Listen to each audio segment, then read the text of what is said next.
Hi guys, അപ്പോൾ ഇന്നത്തെ നമ്മുടെ ഡെസ്റ്റിനേഷൻ ഫോർട്ട് കൊച്ചിയാണ്. സോ ഹൈക്കോട്ടിൽ ഇറങ്ങി നമ്മൾ ഫെറി എടുക്കാൻ തീരുമാനിച്ചു. അങ്ങനെ ബോട്ട് ജെട്ടിയിൽ പോയപ്പോൾ പ്ലേസ് അത്ര അടിപൊളി. അപ്പോൾ നമ്മൾ വിചാരിച്ചു കുറച്ച് നേരം അതിൻ്റെ ഭംഗിയൊക്കെ ആസ്വദിച്ചിട്ട് പയ്യെ പോവാണ്.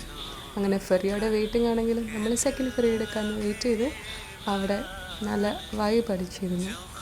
Sky was nice. It was almost about to rain. അതുകൊണ്ട് തന്നെ ശരിക്കും നൈസായിരുന്നു. അങ്ങനെ കുറച്ച് നേരം അവിടെ ഫോട്ടോ ഒക്കെ എടുത്തിട്ട് നമ്മൾ ഫെറിയിൽ കയറിയിട്ട് ക്ലൈമറ്റ് അത്യാവശ്യം നൈസായതുകൊണ്ട് അവിടെ ഉൾവശത്ത് നല്ല കാറ്റുണ്ടായിരുന്നു. അങ്ങനെ ഫെറി റൈഡ് ആസ്വദിച്ചു. കുറച്ച് കഴിഞ്ഞപ്പോൾ ഫോർട്ട് കൊച്ചി എത്തി.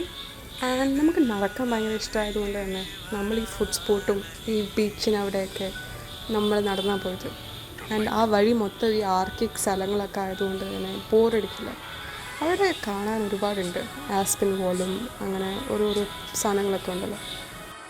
അപ്പോൾ നടക്കുന്നത് ഒരിക്കലും ബോറടിക്കുന്ന കാര്യമില്ല. നമ്മൾ ഫുഡ് കഴിക്കാൻ തീരുമാനിച്ചത് കാശി ആർട്ട് കഫേയിലാണ്. എനിക്കവിടെ ഇഷ്ടമാണ്. ഞങ്ങൾ ഇടയ്ക്കിടയ്ക്ക് പോകാറുണ്ട്. ആൻഡ് അവസാനം നമ്മൾ ഫോർട്ട് കൊച്ചി മെട്രോ എടുത്തിട്ട് വീട്ടിൽ പോകാൻ തീരുമാനിച്ചു. ബൈ.